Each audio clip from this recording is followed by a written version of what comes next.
L'honorable député de Lac-Saint-Louis. Merci, Monsieur le Président.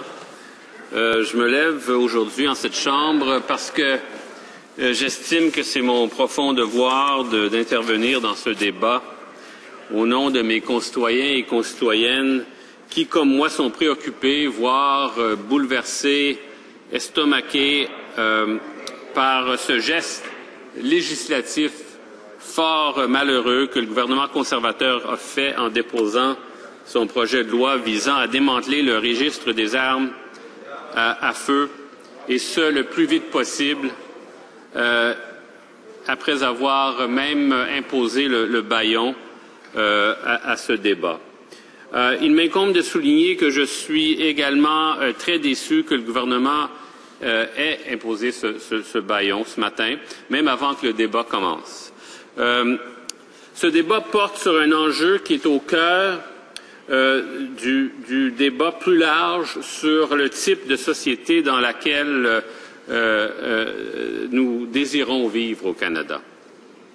Je suis convaincu que ce projet de loi, que ce geste mal conçu d'éliminer le registre des armes à feu minera à long terme la sécurité publique au Canada.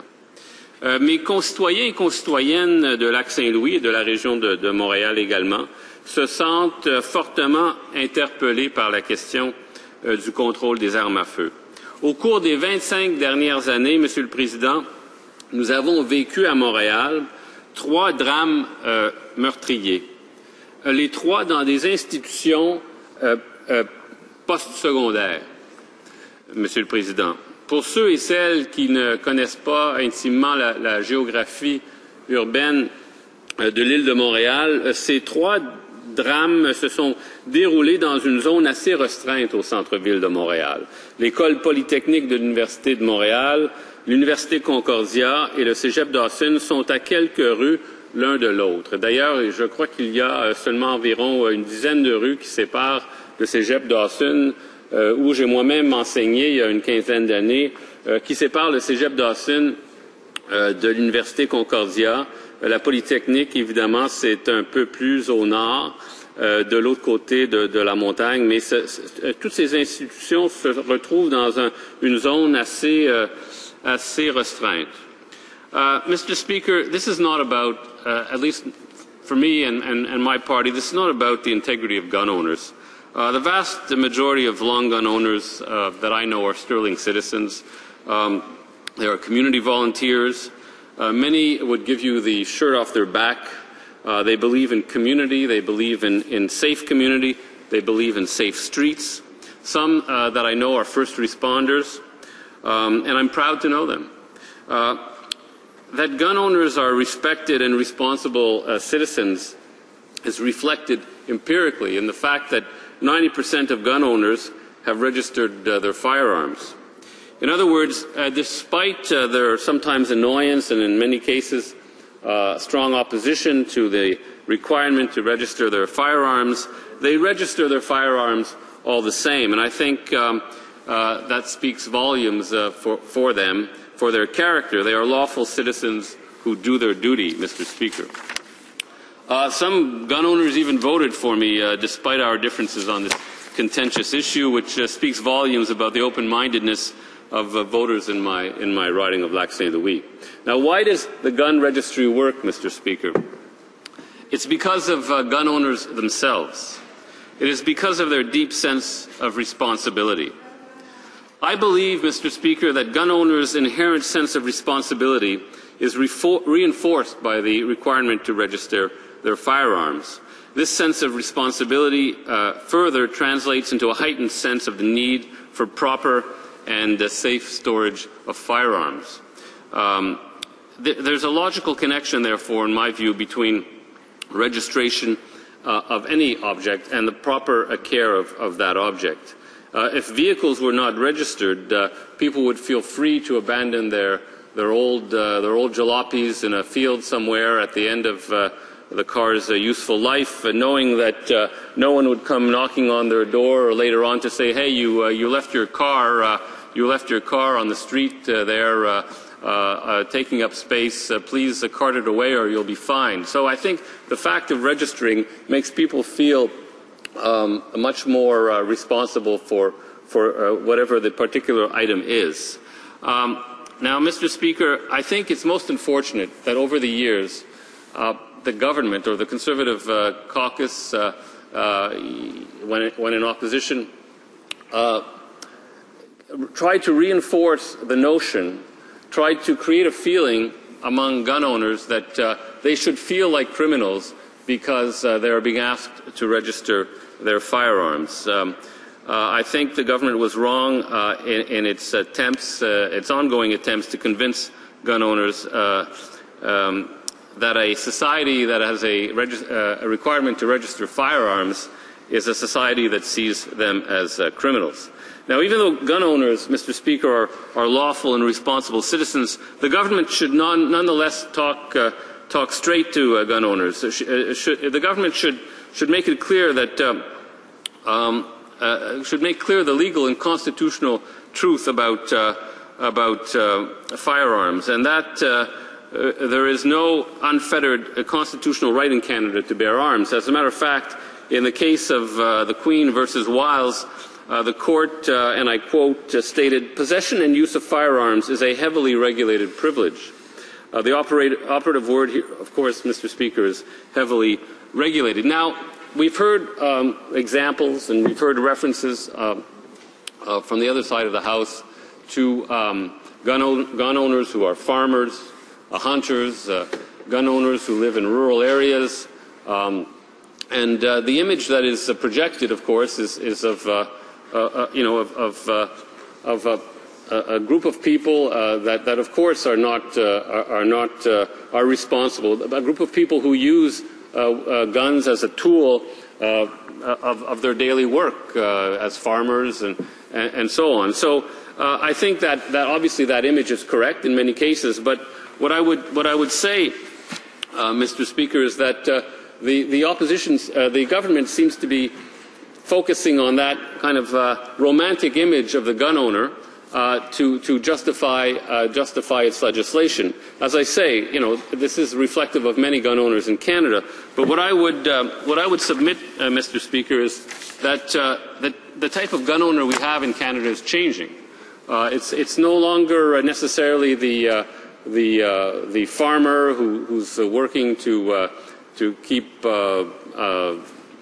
animals that should not be on his land or her land off his or her land. If we quote, for example, Jeff David in the Edmonton Journal of October 25th, the consumer tastes of Canadian gun owners are fast changing as shooters eschew vintage hunting rifles in favor of the latest tactical military-style weapons, many of which appear in movies and popular video games such as Call of Duty. As a new generation of young men become interested in shooting but not hunting, retailers are trying to meet the growing demand for sleek firearms. Canadian authorities, meanwhile, facing the repeal of the long gun registry by the federal government, are worried about this trend. Now, Mr. Speaker, these non-restricted, because they are long guns essentially, even though they are replicas of military-style weapons, these non-restricted military-style long guns are referred to as civilianized versions of military assault weapons. And in fact, in some cases, it's possible to modify what are essentially stylized long guns into a gun that is more dangerous, that would in fact meet the criteria for being classified as a restricted weapon. As a matter of fact, it's entirely possible, and it has happened quite recently, where a long gun is allowed into Canada.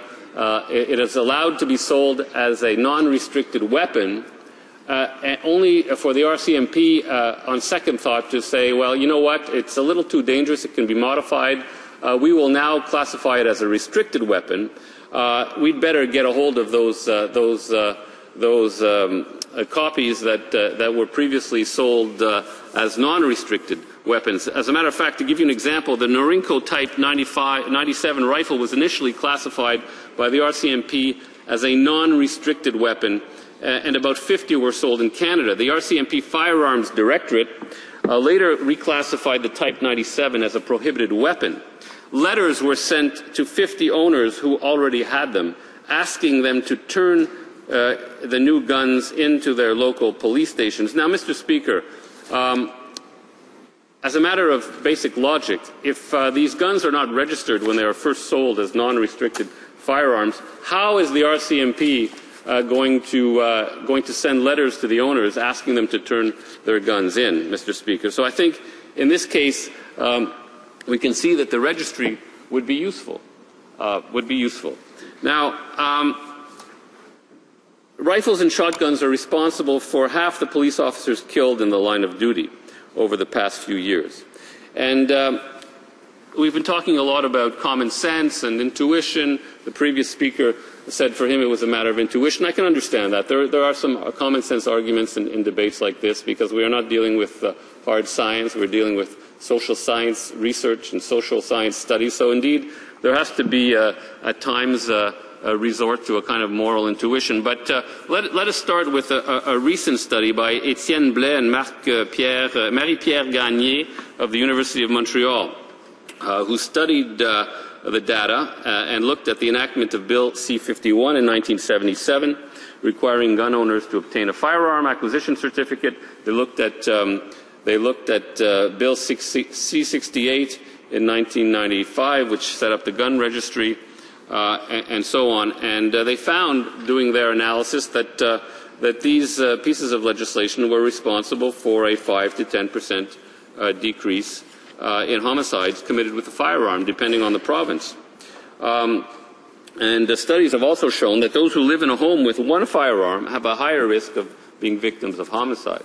The risk quite obviously goes up if safe storage requirements are not respected in the household. Now, the Conservative government would say, of course, echoing the rhetoric of the National Rifle Association in the United States, that it is not guns that kill people, Mr. Speaker, it is people who kill people. That removing firearms would simply cause a one-for-one shift towards another means or another weapon of homicide.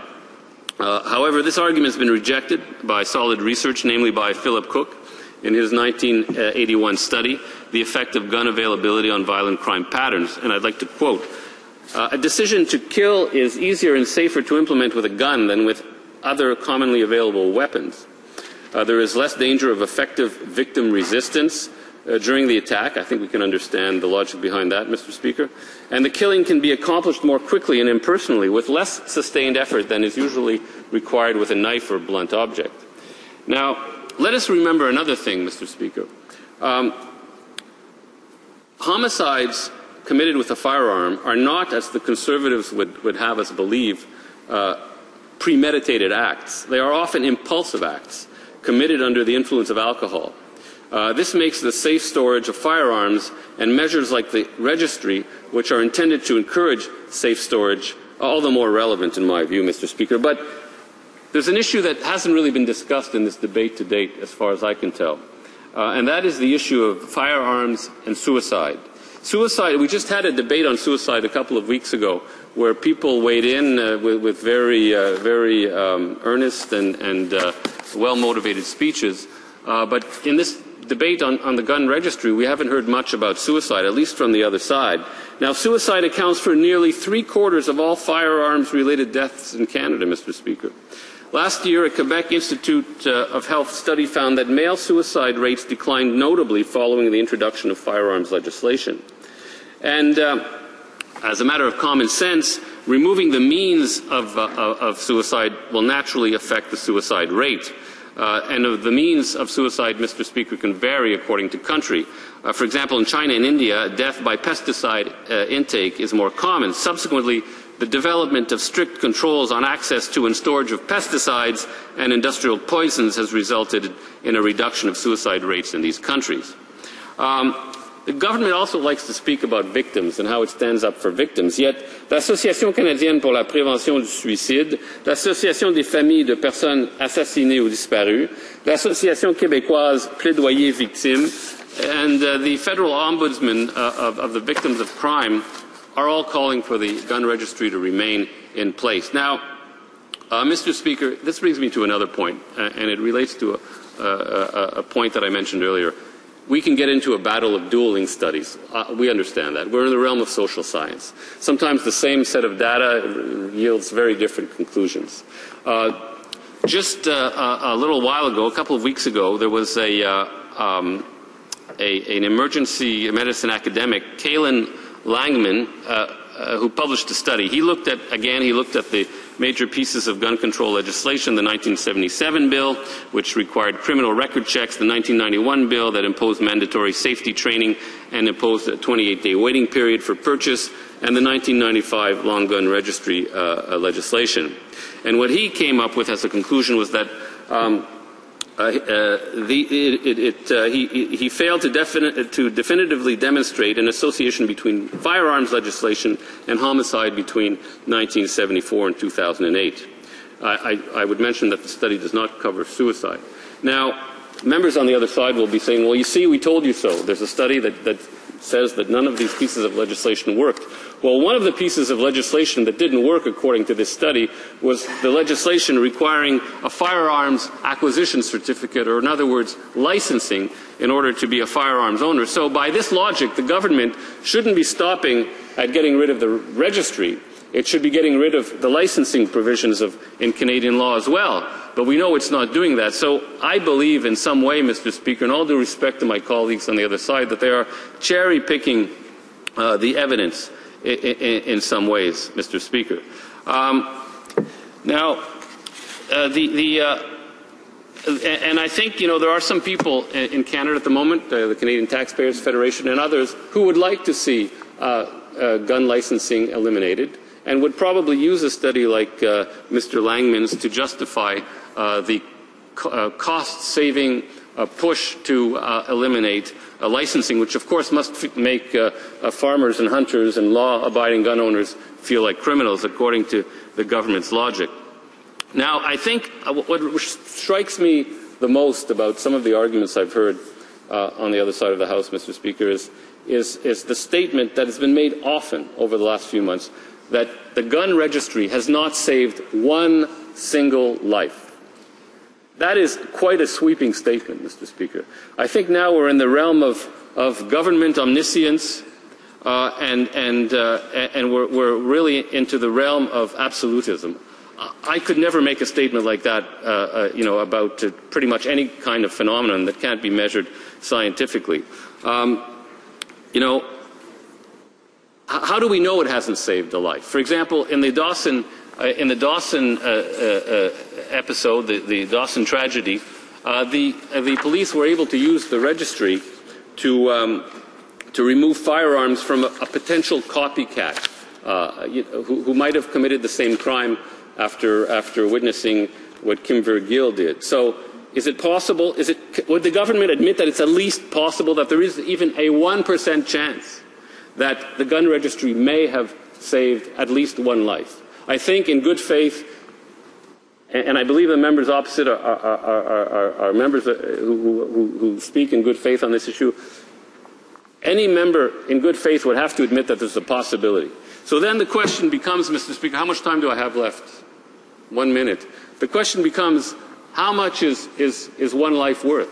And of course, the government doesn't want to go there, because that opens up a whole other can of worms, which is why, I guess, the government makes categorical statements like the registry has never saved even one life. Thank you, Mr. Speaker.